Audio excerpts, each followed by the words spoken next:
우리 오늘 주신 하나님 말씀 함께 받겠습니다. 요한복음 12장 3절에서 8절 말씀입니다. 스크린에도 있지만 여러분들 내 성경을 펴시기 바랍니다. 오늘은 내 성경을 무릎 위에 펼쳐놓고 이렇게 보시기를 부탁드립니다. 요한복음 12장 3절에서 8절 말씀이요.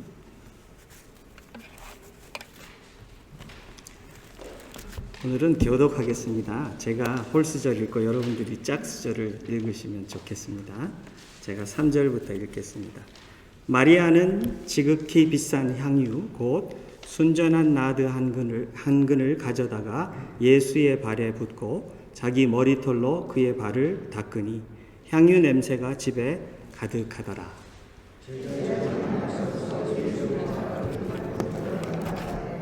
이 향유를 어찌하여 300데나리온에 팔아 가난한 자들에게 주지 아니하였느냐 하니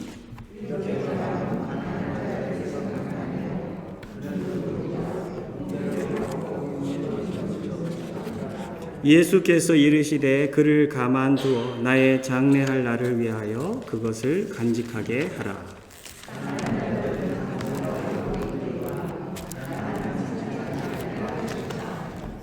아멘. 샬롬. 한 주간 동안 또 우리 많이 보고 싶었고요. 같이 또 예배 드리는 시간이 기다려졌습니다. 오늘도 하나님 주신 요한복음 12장 말씀을 갖고 같이 주님 안에 서고 주님과 교제하고 또 하나로 연결되어서 주님의 피값 주고 사신 교회가 재건되어 올라갈 수 있도록 참 우리 모두를 붙잡아 주신 주님을 찬양합니다. 우리 함께 요한복음 12장 말씀을 받도록 하겠습니다. 오늘 제목은 나는 항상 있지 아니하리라 입니다.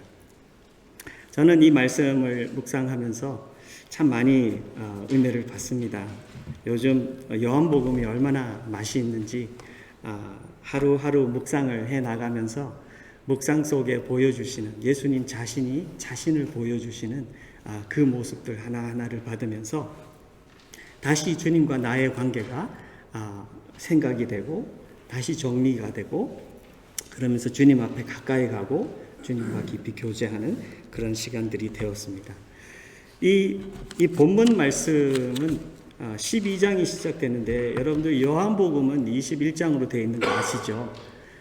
근데 21장 1장에서부터 11장까지는 거의 반인데 그 반은 예수님 사역의 3년을 커버를 하고 있는 반면에 12장 오늘부터 시작되는 이 말씀부터 21장까지는 예수님 십자가 가는 그 마지막 한 주예요. 딱 한 주인데 그것이 12장부터 21장까지가 거기에 할애가 됐어요. 얼마나 이게 마지막 예수님의 그 7 days 그게 얼마나 중요한지를 보여주는데 이 첫 부분의 말씀이 6월절 엿새 전이라고 1장부터 나와요.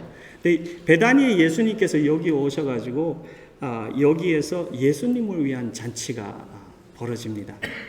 예수님을 위하여 잔치가 벌어졌다고 여기 말을 해주고 있어요.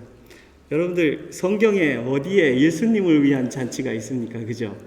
예수님을 위한 잔치가 벌어졌는데 여기에 나와 있는 사람들을 보면 마르다가 보이고 마리아가 있고 그리고 나사로가 있고 또 여기에 여러 사람들이 예수님의 제자들도 있고요. 우리가 읽지 않은 9절부터 보면 유대인들의 큰 무리가 예수님도 보고 이 나사로도 살아났다 하는 나사로도 보려고 이 많은 사람들이 왔다고 그러고요.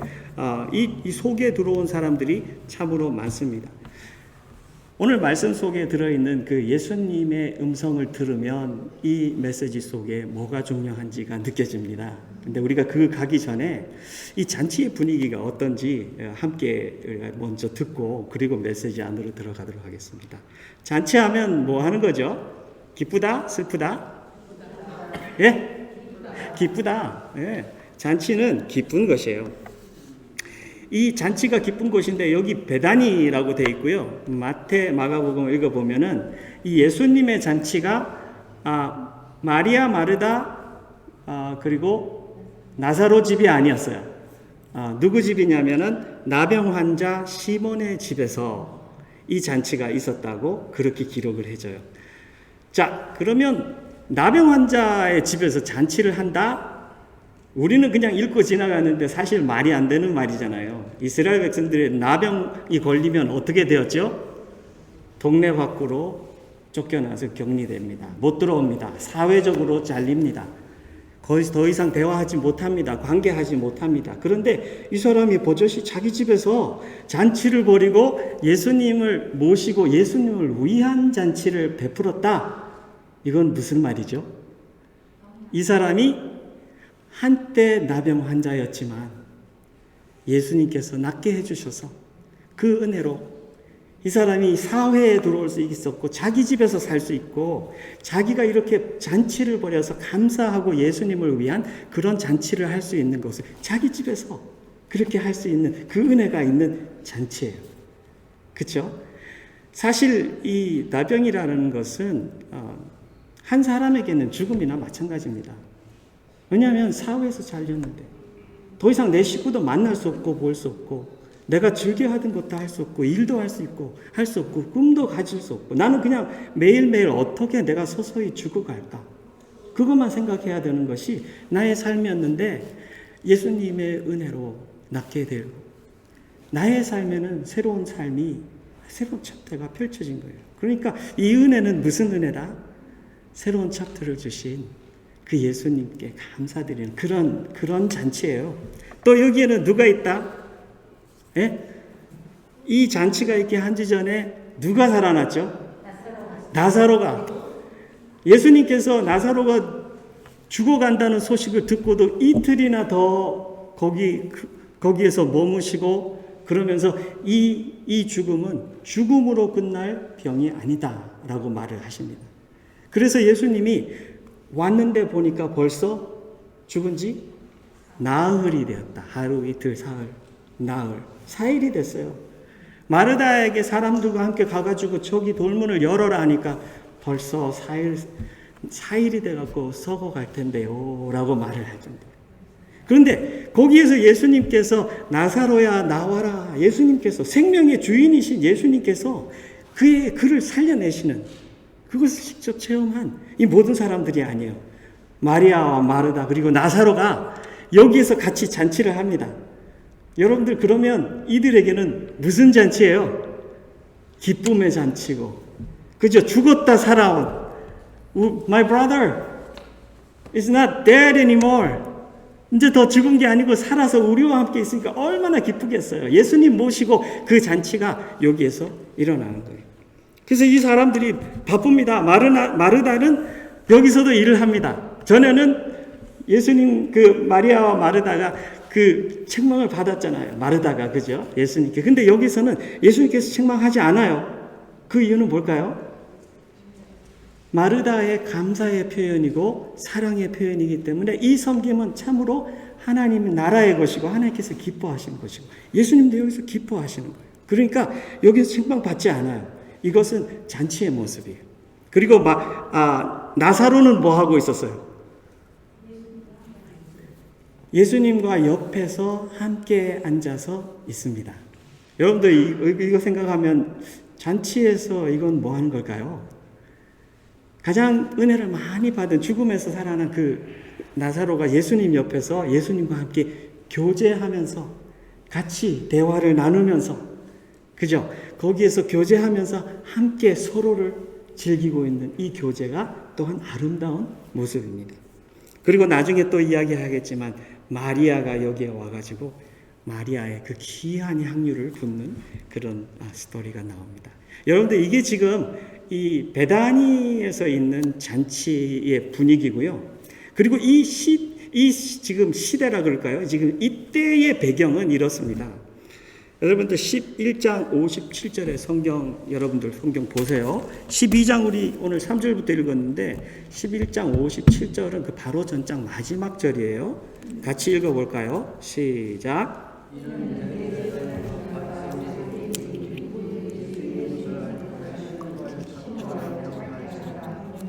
오케이. 뭐라고 써있죠?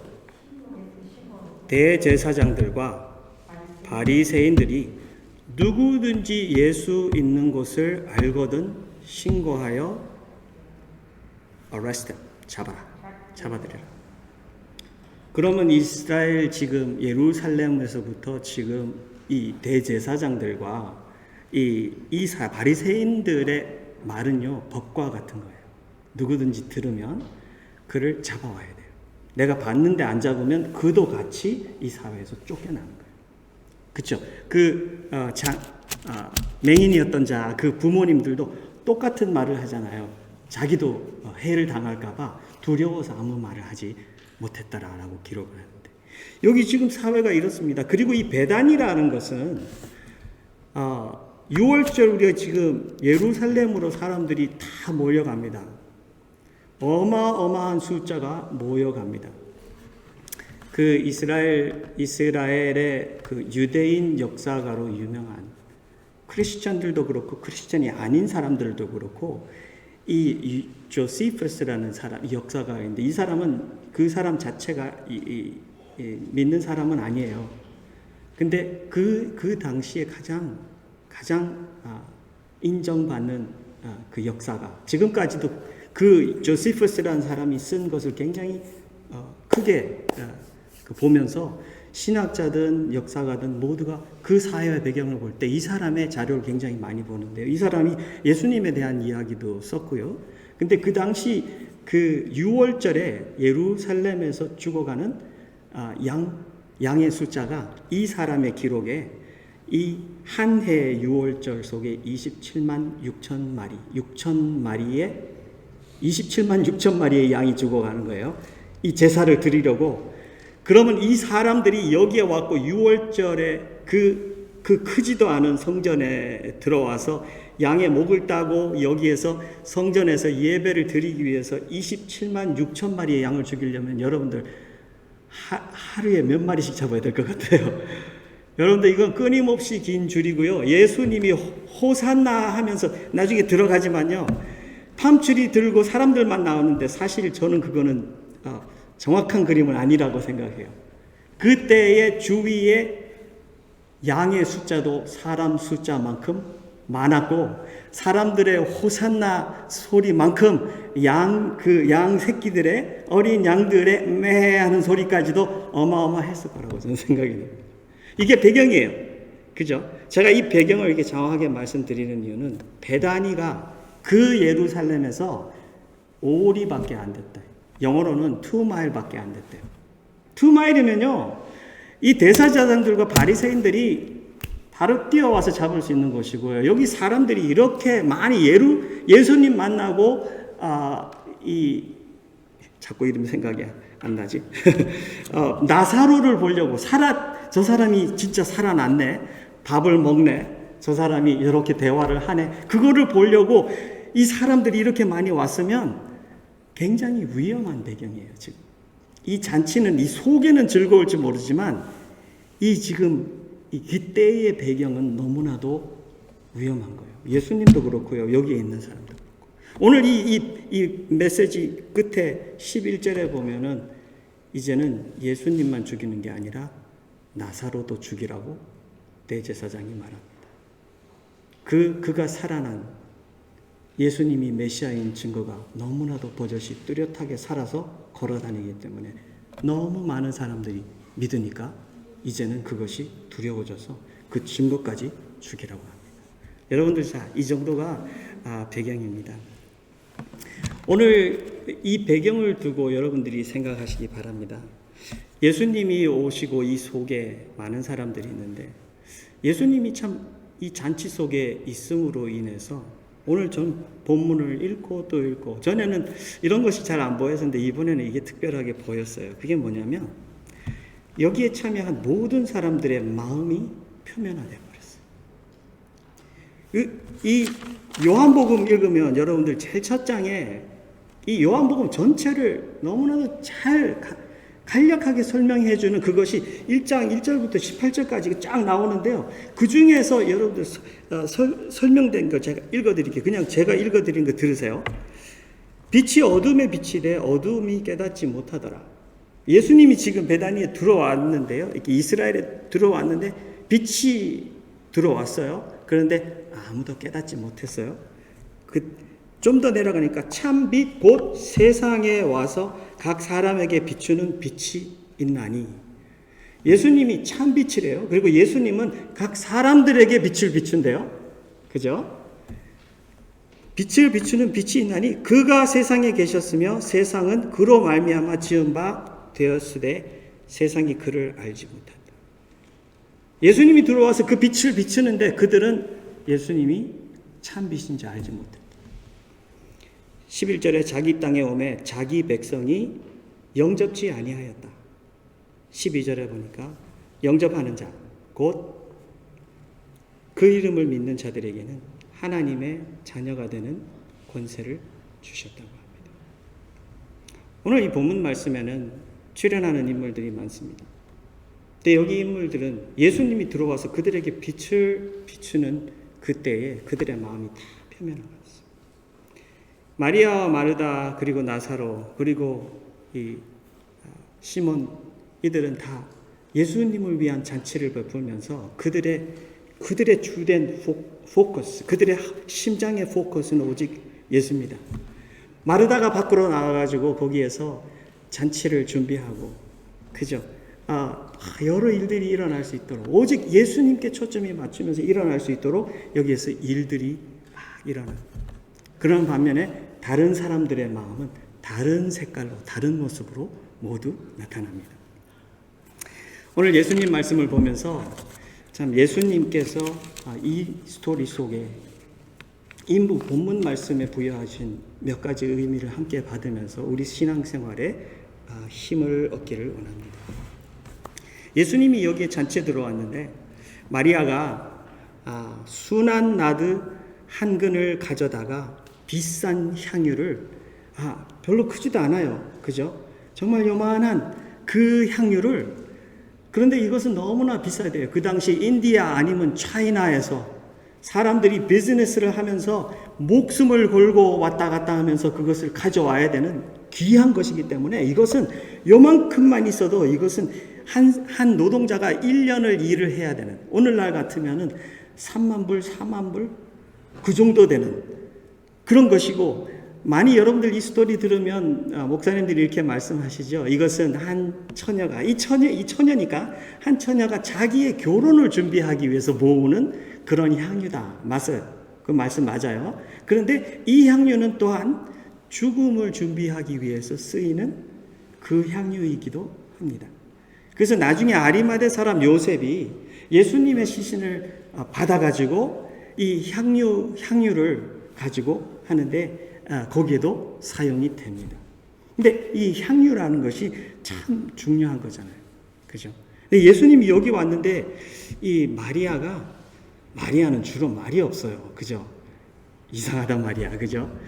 말이 없이 가만히 있다가 잔치 중에 와가지고 이것을 막 붓기 시작합니다. 여기 우리 요한복음 거기에는 설명이 그 예수님 발에 부었다고 말하는데 마태복음과 마가복음을 읽어보면 예수님 머리에다 부었어요.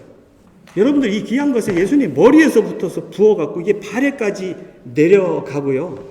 그리고 자기 머리털로 그의 발을 닦기 시작했대요. 여인들에게 머리는 굉장히 중요한 겁니다. 그리고 이 당시 유대인들 여인들에게는요, 머리를 자르지 않았어요. 그래서 굉장히 길어요. 어릴 때부터 길게 해온 거기 때문에 굉장히 긴 머리고, 이것은 아름다움을 표현하는 거기도 하고, 또한 특별히 나중에 자기의 남편만을 위해서, 그죠? 보여주고, 그렇게 아름다움을 자기가 꾸미는 그런 건데, 이것을 가지고 예수님의 발을 막 닦아줍니다. 너무너무 감사한 표현으로 예수님께 자기의 마음을 막 표현합니다. 그죠? 근데 여기서 이렇게 하는데 갑자기 사람들의 반응이 일어납니다. 향유는 그 자체가 집을 가득하게 하였더라.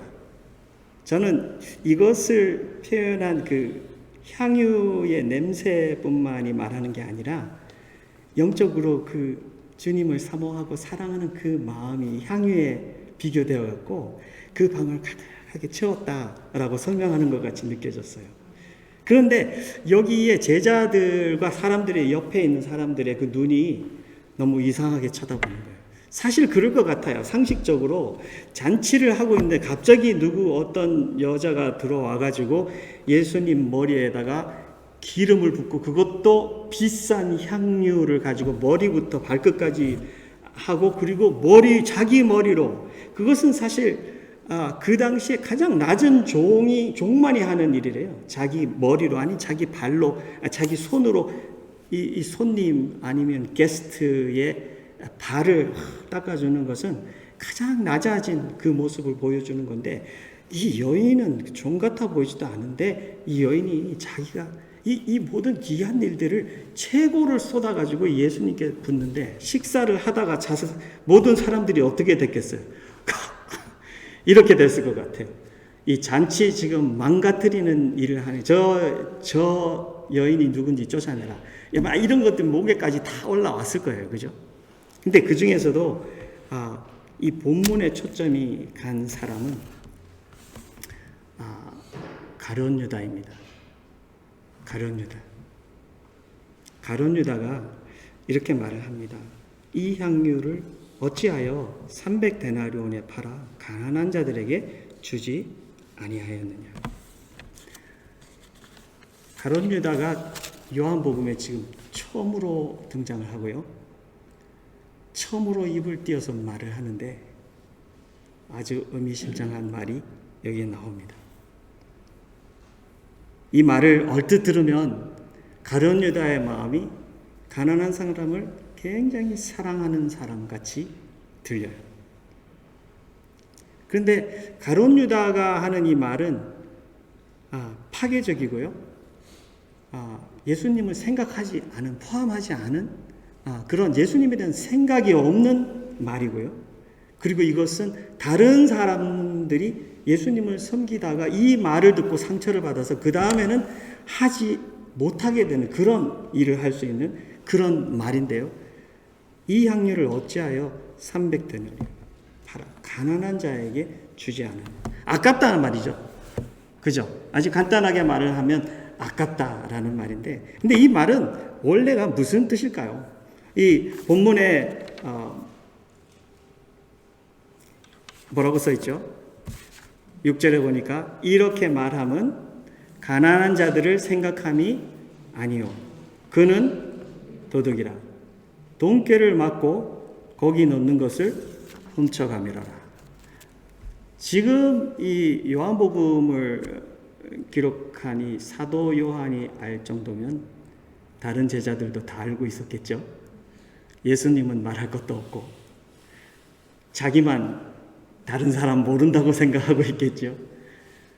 제자들과 예수님이 함께 움직이면서 이 돈이 어떻게 모여진지 모르지만 어쨌든 그들이 살림하기에 필요한 돈이 들어오면 무조건 이 가룟 유다에게 주고 가룟 유다는 그것을 자기가 관리를 하면서 썼는데 이 지금 여기서 말하고 있는 게 사도 요한이 뭐라 그러죠?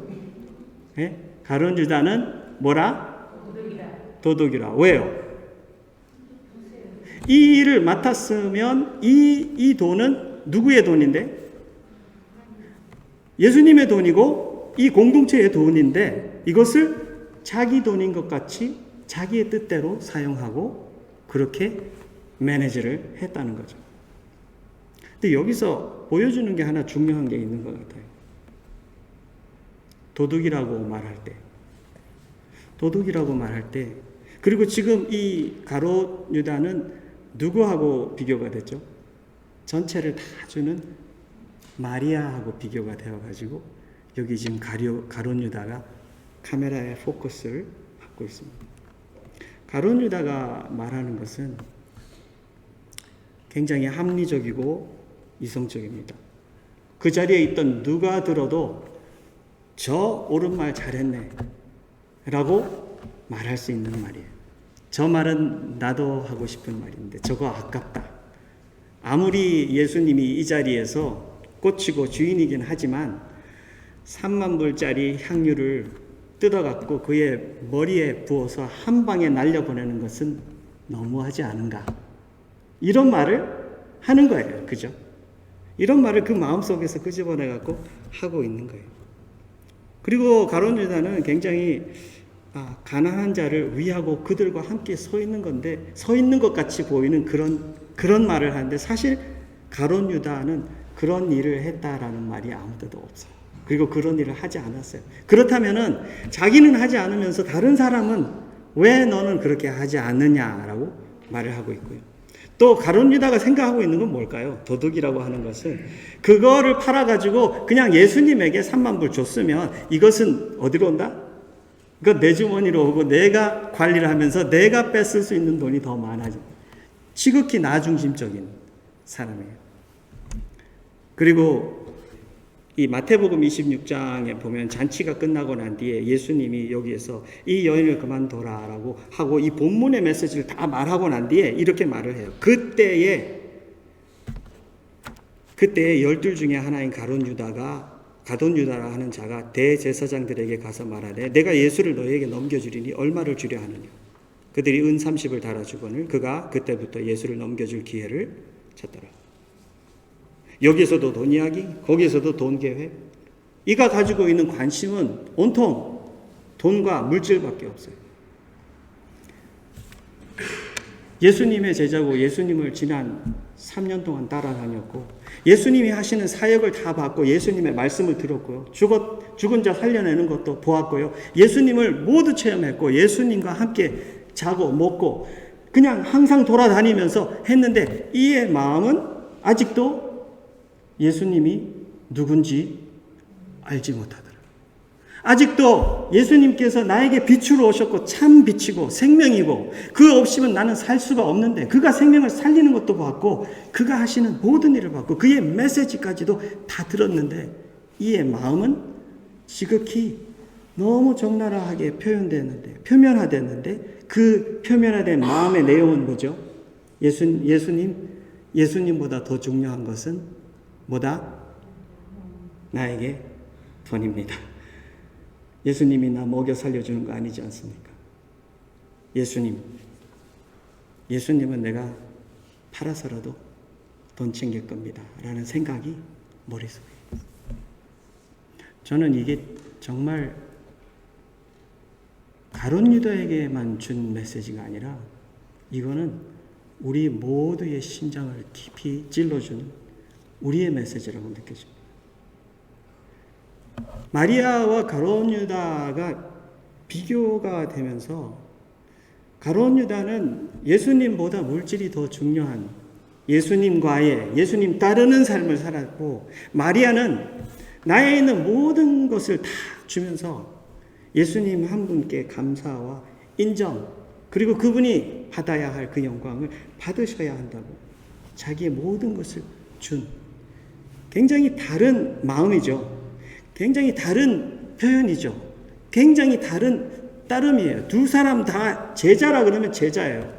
성경에서 말하면 예수님께 오고 예수님을 따른 모든 자들은 제자예요. 근데 이들은 제자예요. 예수님을 따라서 여기까지 죽음 바로 직전까지 따라온 제자들인데도 불구하고 한 제자는 예수님보다 물질이 더 중요하고 예수님 버리고 팔면서까지도 나는 물질을 잡겠다라는 것이 이의 심장 속에 있는가 하면 다른 한 제자는 예수님께 내 모든 것을 다 드려도 아깝지 않고 예수님은 당연히 그렇게 나의 찬양과 영광을 받으셔야 되고 나는 예수님 아래의 종이고 나는 예수님 앞에 겸손하게 바쳐지고 나는 예수님의 전발 신발 끈물 그것을 매기도 감당할 수 없는 그런 사람이라고 하나님 앞에 그렇게 표현합니다.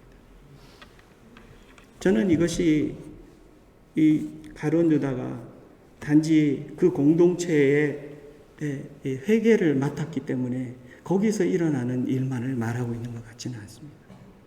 여기 속에는 모든 사람들에게 적용되는 그 원리가 있습니다. 그거는 주님께서 나에게 주신 목숨, 주님께서 나에게 주신 소유, 재물, 관계, 에너지, 이 모든 것을 내가 내 생각 속에 아무도 모른다고 생각하고 나는 그냥 내가 원하는 내 뜻대로 사용하면서 주님은 내 주인이라고, 주님은 내 메시아라고, 주님은 나의 창조주시라고, 예수님은 나의 주인이라고, 왕이라고 하면서 그렇게 사는데, 이것은 완전히 겉과 속이 다른 거예요. 속은 나만 알고 있어요. 주님도 알고 있고 나와 주님만 알고 있어요. 근데 주님께서 그것을 우리에게 이렇게 찔러주고 계셔요. 정말 주님을 예배하고 셀레브레이트 한다는 것이 뭘까? 예수님을 따라간 살아있는 신앙생활이란 정말 뭘까? 철저하게 그 누구에게도 보이지 않는 영역에서는 일어나도 괜찮고, 보이지 않는 곳에서는 내 마음대로 해도 되고, 이것이 신앙생활인가? 주님께서 정말 이것을 보여서 우리에게 보여주고 있는 것은, 주님과 깊은 그 심장의 깊은 곳에, 아무도 보지 못하는 그 심장의 깊은 곳에서 주님은 내가 벌써 너를 알고 있어. 그렇지만 나는 너와 함께 그 속에서 교제하고 싶어. 라고 하는 주님의 음성이 느껴져요. 여러분들, 이 마리아는 예수님이 다 알고 계셔요. 아마 예수님께서 마리아를 봤을 때는 꼭 그 성전에 와가지고 자기에게 남은 그 동전 두 입을 집어넣는 그 가난한 그 여인, 과부의 모습을 보는 거하고 똑같이 보셨을 거예요. 이가 갖고 있는 것이 이것 전체인 거 다 알고 있는데, 이는 그것을 아끼지 않고 그것을 깨뜨려서 예수님께 다 드리고, 예수님께서 나의 주인인 것을, 예수님께서 나의 그 모든 것을, 나의 귀한 것을 받으실 그분이라고. 마태복음에 읽으면 이렇게 말합니다. 마태복음 26장에 너희가 어찌하여 이 여자를 괴롭히느냐. 예수님 말씀하세요. 그가 내게 좋은 일을 하였느니라. 여러분들, 예수님께 드리는 거는요, 좋은 겁니다. 예수님께 여러분들 마음속에서 그런 훈련 하시기 바래요. 내가 가지고 있는 모든 것, 나에게 주신 모든 것, 내 건강, 내 목숨, 에너지, 내 탤런트, 내 물질, 내 관계, 내 가족, 이 모든 것까지도 주님 것이다라는 걸 여러분들 고백하면서 사시기 바랍니다. 고백하고 살지 않으면요, 나는 너무나도 자연스럽게 이거 내 거라고 생각해요. 착각도 너무 큰 착각이에요. 잘못된 생각이에요. 이 속에서 싹이 막 틉니다. 내가 계획을 합니다. 꿈을 꿉니다. 그것을 가지고 그것을 베이스로 소망을 만들어 갑니다. 내 퓨처리 그것으로 보입니다. 여러분들, 그게 얼마나 위험한 삶인지 모릅니다. 그러나 주님은 오늘 우리에게 정말 살아있는 예배는 오직 예수님이 나의 반석이에요. Rock Foundation. 오직 그분만이 나의 소망이신 것을 예수님께서 보여주시죠. 이번 주 한 주 나가서 살 때도 우리가 예수님하고 살면서 주님께서 나를 보실 때 정말 네가 나를 위해서 참 좋은 일을 했다. 그가 좋은 일을 했다라고 예수님의 인정을 받는, 여러분들, 이거 너무 아름답지 않습니까? 예수님께서는 이 여인이 한 일은 그 향유의 냄새가 그 방을 가득하게 채웠지만, 예수님은 그 향유를 온 세상에 채웠어요. 뭐라 그런지 아세요? 예수님께서 마태복음 26장에 더 내려가면 이렇게 써요. 내가 진실로 너희에게 말하노니 온 천하에 어디든지 이 복음이 전파되는 곳에서는 이 여자가 행한 일을 말하여 그를 기억하라 하였습니다.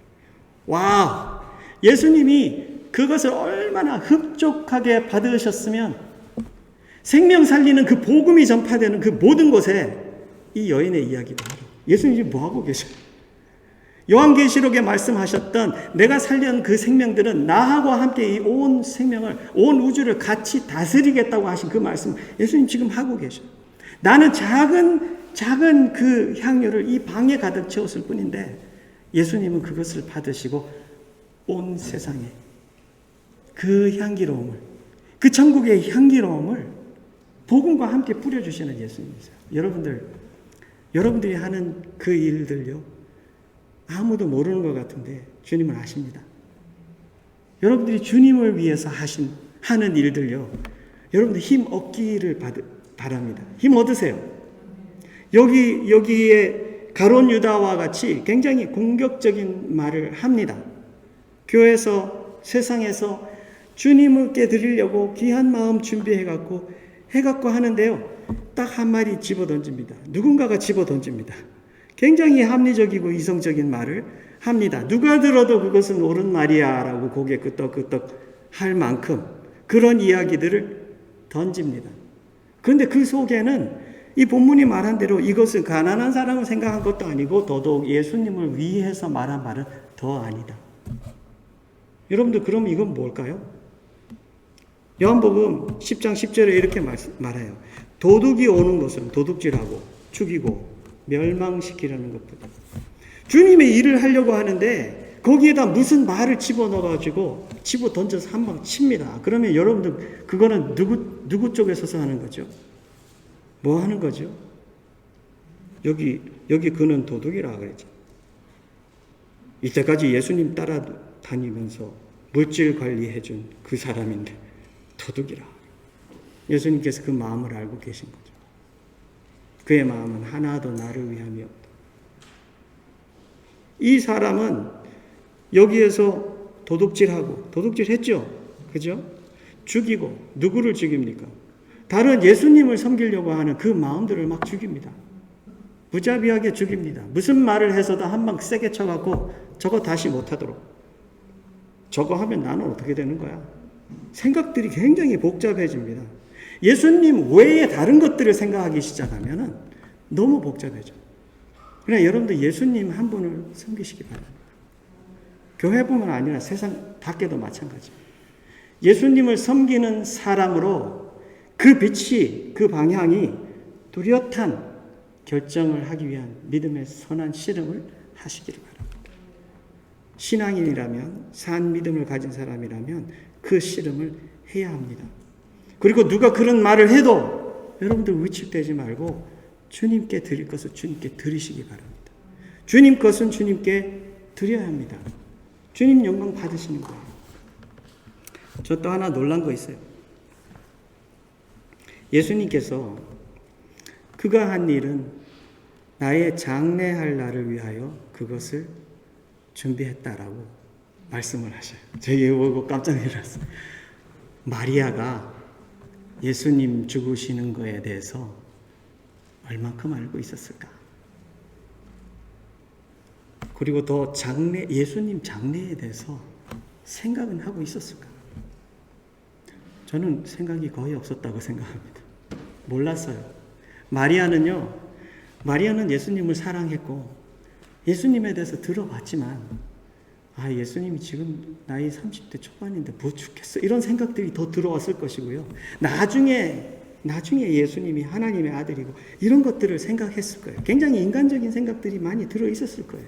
우리가 상식적으로 상상할 수 없는 것들이 그 속에 들어있었을 거예요. 어쨌든 마리아는 무슨 의도로 이걸 줬죠? 자기 브라더를 살려준 그거에 최고로 감사하죠. 제가 마리아였다면 그거 너무 감사했을 것 같아요. 내가 앞으로 쓸 그거 모든 거 다 줘도 하나도 아깝지 않은 그분이라고 저는 생각돼요. 지금 그런 생각이 들었어요. 근데 예수님은 그거를 받으시고 그걸 뭐라 그랬죠? 감사하게 잘 받았다. 이러지 않으셨어요. 예수님의 그 쓰시는 목적과 용도는 마리아하고는 완전히 달랐어요. 예수님의 장례는 뭘 의미하는 걸까요? 예? 십자가는 뭐를 의미하는 걸까요? 하나님의 사랑, 하나님의 계획, 하나님의 나라, 예수님 죽여서 온 인류를 살리려고 하는 하나님의 심장. 그런 건데 예수님께서는 이 여인이 거기에다 향유를 자기 전 재산을 뿌리고 머리를 해갖고 발을 씻고 그 물질뿐 아니라 그의 사랑과 겸손과 그 마음속에 있는 모든 그 귀한 것들 예수님께서 다 받아서 이것은 이 예수님의 장례, 하나님의 사랑, 그의 나라, 생명 살리는 복음 이 모든 것을 위한 것이라. 그가 잘했다. 예수님께서 지금 이렇게 말씀하세요. 저는 이거 보면서 생각이 굉장히 복잡해졌어요. 왜 그러냐면 사실 우리는 헌금을 하고 뭔가 하나님께 드릴 때 굉장히 내 목적이 참 뚜렷합니다. 주님, 이거를 위해서 이렇게 써주세요. 이걸 위해서 이렇게 쓰기 원합니다. 이걸 위해서 이렇게 드립니다. 이럴 때 참 많아요. 사실 저는 그게 잘못됐다고 생각하지는 않아요. 근데 뭐가 저로 하여금 생각이 많아지게 했냐면 내가 드리는 의도 하나님께서 기쁘게 받으셔요. 그리고 그 의도대로 사용하실 때도 많아요. 그런데 하나님은 내 뜻보다 하나님의 손에 바쳐졌을 때 하나님 나라의 뜻에 맞도록 귀하게 쓰실 뿐 아니라 거기에 쓰임 받도록 하나님께서 나를 업그레이드 해주신다. 와, 생각이 그래서 갑자기 복잡해지실 뿐 아니라 굉장히 너무 파세렵하게, 그래서 예수님이 하나님 나라에 심으라 라고 말하는 게 눈이 번쩍 뜨여졌어요. 하나님 나라에 심으면 30배, 60배, 100배 수확을 얻을 것이다 라고 말하는데, 내 생각으로 내 물질, 내 에너지, 내 탤런트 다 쏟아갖고 그 해갖고 이게 어느 세월에 30배, 60배, 100배 됩니까? 2배만 돼도 땡큐 베리 마치 생각하는데, 근데 하나님은 그 일하는 방법과 그 쓰시는 그것이 완전히 달라요. 내가 상상할 수 없는 그곳에 주님께서 그렇게 하시고, 복음이 전해지는 것마다 이 여인까지도 같이 높임을 받도록 하시는 그런 주님이십니다. 와, 예수님 정말 놀라운 분 아니십니까? 그가 한 일을 좋은 일이라고 인정하고 칭찬해 주시는 주님. 나의 장래의 날을 위해서 준비했다라고 하나님과 함께 그 여인이 같이 움직이는, 내가 전적으로 바칠 때 하나님과 함께 움직이시면서 그의 나라가 그를 통해서 펼쳐지고 또 쓰임받을 수 있도록 하시는 하나님. 그러면서 이 본문 속에 주님은 굉장히 강한 한 말씀을 던지십니다. 가난한 자들은 항상 너희와 함께 있거니와. 가난한 자를 위해서 주지 말란 소리 아닙니다. 천국은요, 가난한 자들에게 주라고 합니다. 하나님은 그들을 케어하십니다. 그들을 사랑합니다. 그러나 그거보다 더 중요한 것은 지금 예수님이 이들과 오래 있지 못할, 예수님이 함께 있을 때 예수님이 가장 중요하다는 것을 여러분들 기억하라고. 예수님께서 지금 나는 항상 너희와 함께 있지 못한다. 지금 마리아는 나와 함께 있으면서 이 짧은 시간에 나에게 전적으로 포커스했다. 사랑하는 성도 여러분, 저는 이 메시지가 너무나도 저에게 이번에 가장 크게 홈런을 쳤습니다. 제 속에서. 여러분들 지금 인생에 살고 있을 때 나는 아직 50년은 더 산다. 나는 내 건강은 아직 80년, 80세, 90세까지 있다. 내 물질, 내가 갖고 있는 이 파워, 이 안전, security, 모든 것은 그때까지 강건하다 생각하죠. Sorry. 죄송합니다. 잘못된 생각입니다. 그리고 나에게 맡겨진 이 직분, 나에게 맡겨주신 귀한 사역, 이것도 오래 간다고 생각하죠. 저는 그렇게 생각하지 않습니다. 저는 이번에 중국의 그 선교의 문이 탁 닫히는 것을 보면서 이런 생각을 했어요. 그 전에는 단기 선교 가면서 아이고 뭐 내년에 와갖고 또 백두산 가면 되지, 이런 생각을 했어요. 사실 죄송합니다. 백두산에 가갖고 구경하는 게 좋았으니까 이번에 다 못 봐도 다음에 가서 또 볼 수 있다는 생각을 제 나름대로 한 거예요. 그건 제 머릿속에 뭐가 들어있었죠? 이 문은 항상 열려 있을 것이다 라는 생각이 이 속에 들어있었어요. 근데 주님은 그 문을 닫으면서 흔들어 깨워주셔요. 이 문은 내가 열어놓았을 만큼만 열려있는 거예요. 여러분들 그것을 아는 사람들은요, 그 눈이 어떻게 떠 있냐면요, 지금 내가 주님하고 함께 일하고 주님이 나에게 일을 맡겨주시고 내가 주님하고 어떤 일을 할 때 이것은 그냥 내 생각만큼 1년, 2년, 10년, 20년 있을 것이 아니라 지금이 중요하다는 거죠. 지금 내가 나에게 맡겨주신 주님을 얼만큼의 마음을 쏟아가지고 주님과 함께 교제하며 그것에 충성을 다할 것인가. 여러분들 이게 중요해요. 여러분들 직분 뭐 이런 거요, 이게 여러분들 생각만큼 오래 있는 거 아니에요. 여기 보면 주님께서 요한계시록에 보면 촛대를 옮기신다 그러죠. 이거는 그냥 읽고 지나갈 표현이 아니에요. 그 맡겨줬던 그 때와 그 찬스가 지나갈 때, 아니면 그 일을 하지 못할 때 그냥 옮기시는 거예요. 여러분들과 저에게 바울이 디모데전서에 말한 것 같이 나를 충성스럽게 여겨, 그 말은 자기가 충성스럽지 않다는 걸 알고 있다는 거예요. 근데 나를 충성스럽게 여겨 나에게 이런 직분을 맡겨주신, 그것은 은혜다. 승리다. 우리가 신앙생활을 하는데 여러분들 목사 위에서 신앙생활 하지 마십시오. 목사 위에서 하는 거 아닙니다. 교회 안에 일 또한 마찬가지입니다. 목사 위에서 하는 거 아닙니다. 여러분들의 직분, 여러분들의 신앙생활, 여러분의 가정생활, 이 모든 것은 주님을 위한 것이고 주님과 함께하는 것이 생명력입니다. 목사가 그 중간에 있어야 내가 잘 된다라고 생각하면 여러분들 다시 생각하셔요. 목사 필요합니다. 예, 주님의 메시지 들어야죠. 그리고 격려도 들어야죠. 위로도 들어야죠. 함께 격려하면서 하나님 나라 세워가야죠. That's true. 근데 그 축복과 은혜와 능력의 그 근원은 예수님이세요. 본문이 지금 너무나도 정확하게 보여주죠.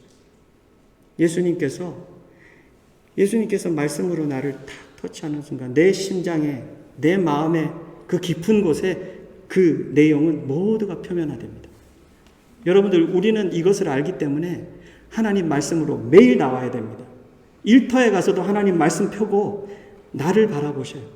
나를 보고 그러면서 내 마음이 표면화되어서 주님께 바쳐줄 수 있도록, 다시 재정리되고 바쳐줄 수 있도록 계속 말씀과 씨름하고 말씀과 함께 서시기를 바랍니다.